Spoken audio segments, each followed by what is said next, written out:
நம்ம நிறைய நாளாக கடந்து வரோம்ல. ஒரு நாள் ஹாப்பியாக, இன்னொரு நாள் சேடாக. இந்த ஹாப்பியாக இருக்க டேஸை நம்மளால் ஞாபகம் வச்சுக்க முடியுது, அதை செரிஷ் பண்ண முடியுது. Like anniversary, பர்த்டேன்னு.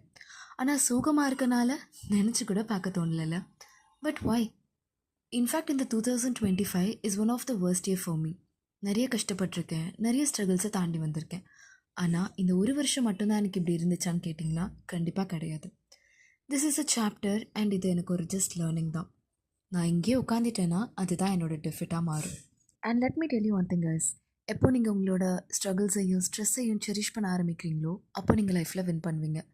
பிகாஸ் அதை பற்றி யோசிக்கவே இல்லை, நினைக்கவே இல்லைன்னா ப்ராப்ளம் தெரியாமல் சொல்யூஷன் எப்படிங்க கண்டுபிடிக்க முடியும்?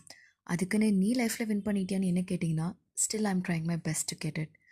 அண்ட் அஃப்கோர்ஸ் நம்ம எல்லாரோட problems and situations are different. ஆனால் சொல்யூஷன் ஒன்று தான். You have to face it. I strongly believe in two things guys. ஒன்று, நம்ம இந்த உலகத்துலேருந்து போகிறப்போ ஒன்றுமே எடுத்துகிட்டு போகிறது கிடையாது. ரெண்டாவது, memories are irreplaceable and unerasable. So எந்த அளவுக்கு மெமரிஸை க்ரியேட் பண்ண முடியுமோ க்ரியேட் பண்ணிக்கோங்க, even if it is better. என்னடா இவ கசப்பான மெமரிஸையும் சேர்த்து சேகரிக்க சொல்கிறாலே நினைக்காதீங்க. It's just a part and அது ஒரு லெசன். அண்ட் கொஞ்சம் கூட லைஃப்பில் கசப்பு இல்லைன்னா லைஃப்பில் சுவாரஸ்யம் இருக்காது இல்லை? So coming to the point, இந்த ஸ்ட்ரெஸ்ஸை நான் எப்படி ஓவர் கம் பண்ணேன் அண்ட் செரிஷ் பண்ணேன். Again one of my favourite thing is to travel.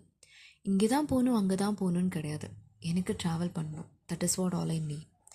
So இதே தான் உங்களையும் நான் பண்ண சொல்கிறேன்னான்னு கேட்டிங்கன்னா கண்டிப்பாக கிடையாது. உங்களுக்கு உங்களோட சோலுக்கு எது ஹாப்பினஸ் தருதோ அதை நீங்கள் பண்ணுங்கள். So yes, welcome to the episode of one Valparai.